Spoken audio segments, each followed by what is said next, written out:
Bismillahirrahmanirrahim. Assalamualaikum warahmatullahi wabarakatuh. Kali ini kita memasuki materi yang keempat, yaitu tentang perencanaan pengambilan sampel lingkungan, Environmental Sampling Plan. Topik to discuss kita ada 4 ya. Yang pertama, goals and elements of sampling plan. Yang kedua, source of contaminants. Yang ketiga, minimization of sample change. Yang keempat, planning document. Kita langsung masuk ke materi yang pertama, goals and elements of sampling plan ya. Di sini, environmental sampling plan atau yang kita kenal dengan perencanaan pengambilan sampel merupakan persiapan awal. Jadi sebelum kita melakukan sebuah pengambilan sampel, kita harus melakukan perencanaannya dulu. Jangan sampai kita pengambilan sampel tanpa melakukan perencanaan yang matang ya. Karena itu akan merugikan banyak aspek. Nah, perencanaan ini untuk mencapai hasil dan tujuan yang kita harapkan. Nah, tujuan dari sampling plan itu yang pertama untuk memastikan jadi kita perencanaan ini lebih untuk mematangkan tujuan dari pengambilan sampel kita. Jangan sampai saat kita mau mengambil sampel ternyata kita tujuan dari pengambilan sampelnya masih belum matang ya. Lalu yang selanjutnya untuk memastikan juga apa yang akan kita lakukan agar tujuan kita bisa tercapai, tujuan dari pengambilan sampel pastinya. Nah, perencanaan ini juga untuk mengetahui apa yang dilakukan pada saat sampling dengan berbagai pertimbangan sumber daya yang dimiliki, termasuk juga dengan administrasinya. Nanti kita bahas satu-satu. Nah, perencanaan ini juga nantinya untuk mempersiapkan sumber daya yang akan kita bawa pada saat kita sampling. Sumber daya di sini baik yang peralatan atau bahan-bahan habis pakai pastinya ya. Nah, perencanaan ini juga untuk menghindari kesalahan pada saat sampling, termasuk kesalahan setelah sampling. Dalam artian, perencanaan yang matang itu akan mengcover semua kebutuhan yang kita butuhkan dari saat pelaksanaan sampling maupun setelah sampling. Di antaranya itu yang setelah sampling, salah satunya adalah sample storage atau tempat penyimpanan sampel, dan termasuk untuk analisis di laboratoriumnya. Nah, sebelum masuk ke elements of sampling, kita pastikan dulu ini ya untuk tujuan dari perencanaan pengambilan sampel lingkungan ya. Dengan adanya perencanaan ini, kita akan bisa lebih matang. Perencanaan yang baik ya, akan bisa membawa kita pada pelaksanaan sampling yang representatif. Jadi kita bisa menghindari kerusakan sampel yang diakibatkan oleh kontaminasi, degradasi, ataupun berbagai kesalahan-kesalahan lain yang memang itu bisa merusak sampel ataupun merusak tujuan sampling kita. Nah, elemen unsur-unsur sampling ini yang pertama, unsur-unsurnya ada banyak ya. Saya sebutkan dulu. Yang pertama, tujuan dari sampling pastinya untuk mengumpulkan dari awal kondisi dari lokasi yang akan kita sampling gitu. Dan untuk memonitoring lingkungan, bisa juga untuk riset, penelitian, atau juga bisa untuk hukum lingkungan. Hukum lingkungan ini seperti misalkan dengan adanya kita melakukan sebuah pemantauan, pastinya kita bisa tahu kalau lingkungan tersebut apakah sudah tercemar atau belum, sehingga dari situ bisa kita membuat kebijakan, misalkan tidak boleh membuang sampah di sungai ini karena ternyata sungai ini sudah sangat tercemar, seperti itu ya. Itu contoh sederhananya. Nah, unsur yang kedua yaitu biaya dari sampling. Dengan adanya kita melakukan perencanaan, kita bisa mengelis apa-apa saja yang kita butuhkan untuk kegiatan sampling, kegiatan pengambilan sampel lingkungan. Dari situ kita bisa membuat rencana anggaran biayanya. Kita butuh bahan apa saja, kita butuh alat apa saja, kita butuh transportasi seperti apa, butuh logistiknya juga seperti apa. Dari situ bisa memperkirakan biaya ya.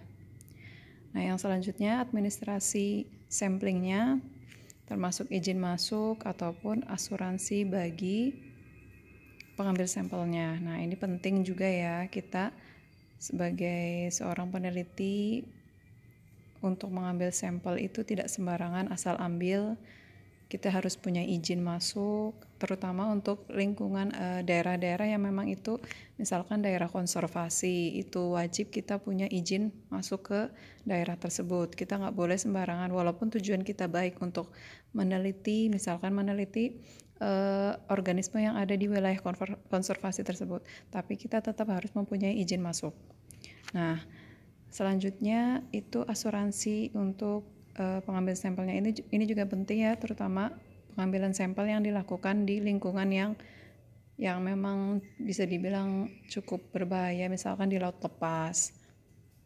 Itu cukup berbahaya, bukan cukup lagi, tapi memang berbahaya ya.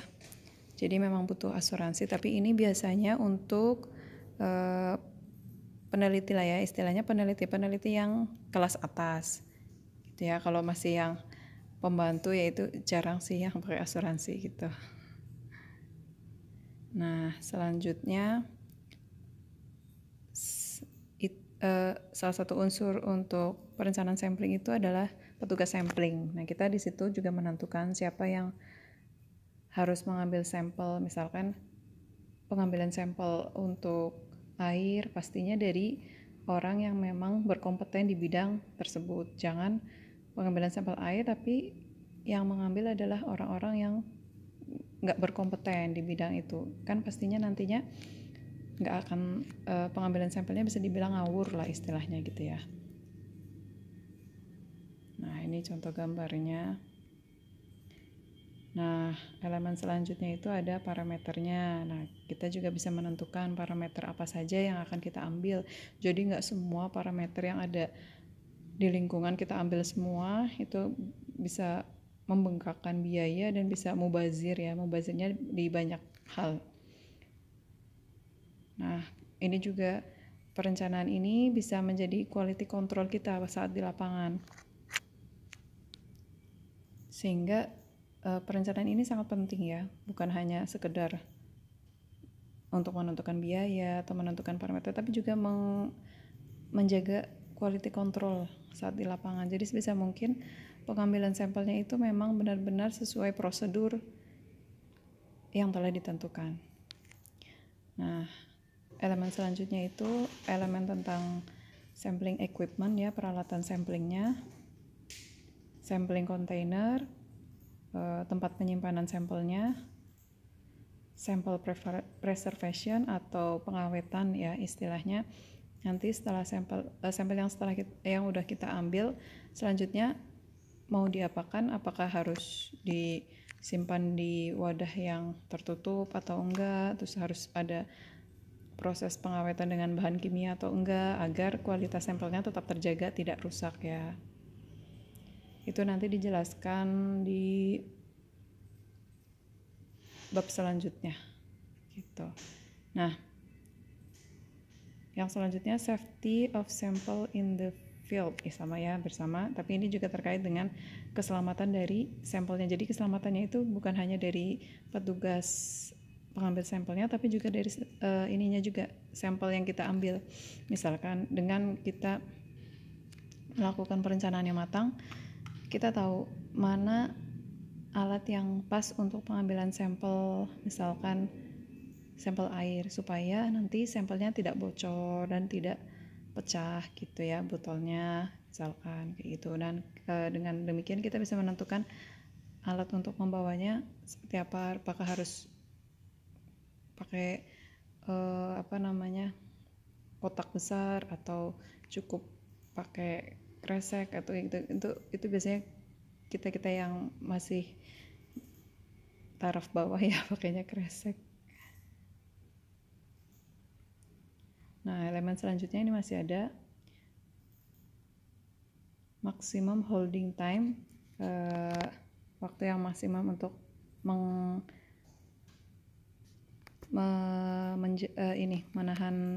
menyimpan sampel pastinya ya. Lalu transportasi sampelnya, sample storage tadi udah hampir sama dengan sampel container. Job safety analysis. Nah, ini job safety analysis terkait dengan keselamatan pada saat di lapangan. Lebih seperti ini ya, kesehatan dan keselamatan ketiga itu karyawan, itu mirip-mirip seperti itu. Jadi penggunaan alat, misalkan pakai sepatu boot, itu kan termasuk untuk safety ya. Terus menggunakan pelampung itu kalau misalkan di laut. Terus menggunakan masker yang bisa menyaring udara, misalkan kita pengambilan sampel untuk di lingkungan yang tercemar udaranya gitu. Jadi si pengambil sampelnya juga akan tetap selamat gitu. Nah, yang selanjutnya source of contaminant atau sumber dari kontaminan. Kontaminan di sini adalah sumber dari error pada sampel, kesalahan pada sampel ya.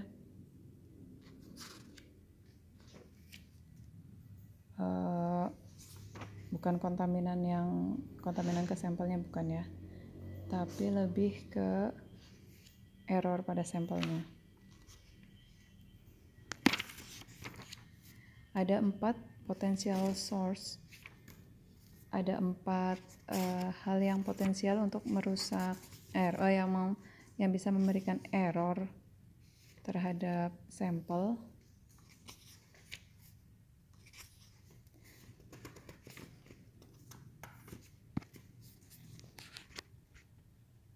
Yang pertama itu pada saat sampling, peralatan samplingnya, wadah dari sampelnya, lalu preservation, pengawetan atau penanganan sampelnya waktu di lapangan ya, ini terutama. Lalu ini kondisi lingkungan pada saat di lapangan. Maaf, ini tulisannya kepotong-potong ya. Nah, beberapa yang sudah disebutkan tersebut itu dia bisa menyebabkan beberapa error di sampel. Error dalam arti bisa merusak sampel apabila kita mengambil sampelnya dengan wadah yang tidak seharusnya. Dalam artian mungkin yang seharusnya diambil dengan botol gelas, tapi itu ngambilnya pakai botol kaca, plastik. Nah, itu ada beberapa sampel yang sifatnya akan memiliki interaksi dengan tempat penyimpanannya. Nah, yang selanjutnya itu transportasi dan penyimpanan pada saat setelah diambil dari lapangan. Selanjutnya preparasi sampel analisis. Ini preparasi terutama di laboratorium ya. Preparasinya mungkin salah, mungkin peralatannya kurang bersih, atau bahan-bahan untuk analisisnya mungkin ada yang sudah rusak atau apa, itu bisa menyebabkan error ya, error dalam pengujian. Nah, ini analisis laboratoriumnya hampir sama seperti itu. Jadi preparasi dan analisis yang dilakukan yang di laboratorium.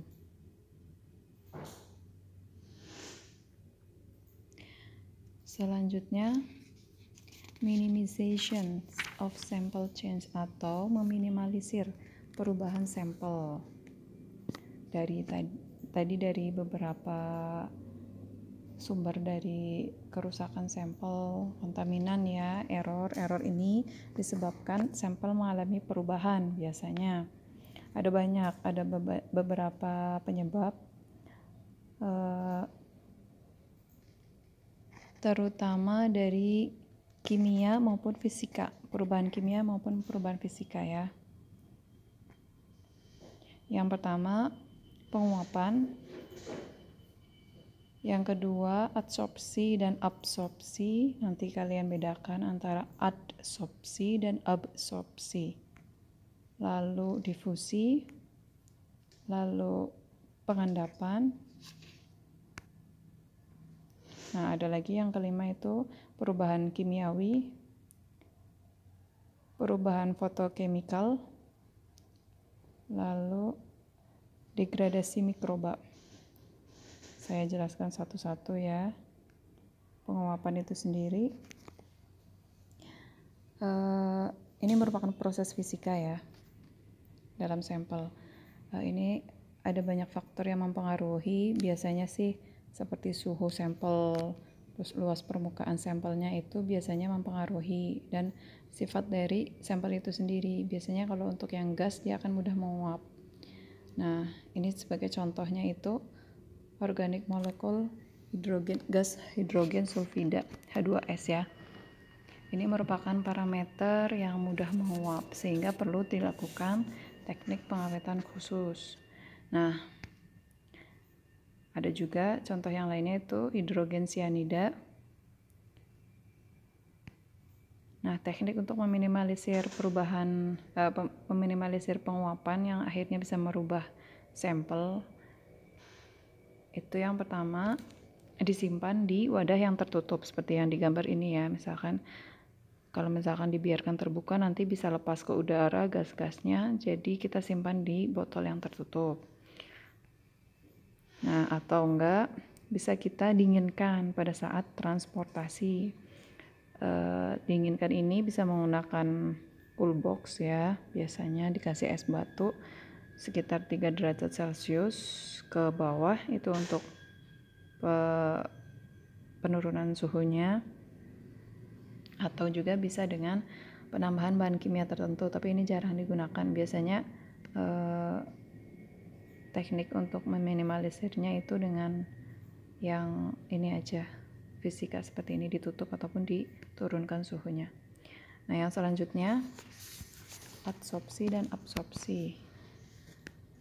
Nah, ini gambar yang ini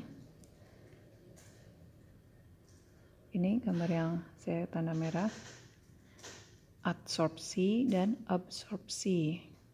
Untuk kalian orang lingkungan harus bisa membedakan mana yang adsorpsi dan mana yang absorpsi.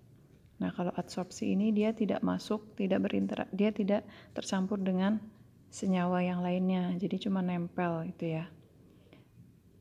Nah, kalau absorpsi itu dia masuk ke dalamnya, jadi dia nanti akan mengalami perubahan. Nah, contohnya seperti ini. Interaksi antara ion logam dengan permukaan gelas. Nah, ini biasanya untuk sampel-sampel misalkan pencemaran logam ya. Itu logam itu bisa berinteraksi dengan gelas botol kaca ini ya yang dimaksudkan. Jadi pada saat kita mau sampling yang tujuannya untuk mengukur kadar logamnya, kita sebaiknya menggunakan plastik ini ya, ini solusinya. Nah, contoh yang kedua ini yang adsorpsi minyak ke dinding dari plastiknya. Nah, ini kebalikannya dari metal ion. Kalau metal ion tadi kan dia akan berinteraksi dengan permukaan yang kaca. Kalau minyak itu dia akan berinteraksi dengan yang permukaannya plastik. Jadi solusinya pun kebalikannya. Jadi harus pengambilan sampelnya menggunakan botol kaca. Entah botol atau wadah yang terbuat dari kaca ya. Gitu. Nah, untuk absorpsi yang B ini absorpsi, contohnya itu adalah absorption oksigen dari atmosfer yang menyebabkan oksidasi dari sulfit menjadi sulfat. Nah, ini jadi dia ada perubahan. Kalau yang tadi itu dia hanya berinteraksi dalam arti menempel. Jadi, kalau yang untuk adsorpsi ya, yang ini yang pertama yang atas. Kalau untuk yang ini, adsorpsi ini. Yang contoh ini, saya merahin ini. Kalau untuk yang Adsorpsi ini dia hanya menempel di permukaan sehingga pada saat sampel dituang untuk diukur akan ada beberapa yang tertinggal, jadi tidak sesuai dengan aslinya gitu ya. Yang dimaksudkan adalah seperti itu. Nah, kalau untuk yang absorpsi yang ini yang saya merahin, ini dia akan mengalami perubahan. Jadi yang awalnya dia adalah sulfit, karena ada oksigen yang masuk akan berubah menjadi sulfat. Padahal kan kita mau ngukurnya sulfit gitu misalkan. Nah, solusinya kita menghindari kontak langsung dengan oksigennya. Atau enggak, kita juga bisa mengawetkan sampelnya. Ini ya. Selanjutnya difusi. Nah, difusi ini merupakan suatu proses dari konsentrasi tinggi dia ke konsentrasi rendah. Jadi nanti akan menyebar itu ya istilahnya ya. Nah, teknik untuk meminimalisirnya dengan menyimpannya di wadah yang tertutup supaya tidak yang konsentrasi tingginya terlepas ke yang konsentrasi rendah gitu, tercampur ya. Selanjutnya pengendapan. Ini interaksi senyawa kimia karena perubahan kondisi lingkungan, contohnya karena perubahan pH, sehingga dapat menyebabkan penurunan daya larut. Nah, penurunan ini menyebabkan senyawa tersebut akan mengendap, ya, karena yang awalnya mudah larut, karena pH-nya turun, jadi sifatnya berubah, dia nggak mudah larut, akhirnya dia mengendap. Kalau mengendap gini kan, pada saat mau pengukuran itu dia tidak bisa tidak terbaca untuk beberapa alat itu, karena memang ditujukan untuk mengukur yang terlarut aja, bukan yang terendap gitu. Tekniknya untuk untuk minimization itu yang pertama itu adalah dengan menambahkan asam nitrat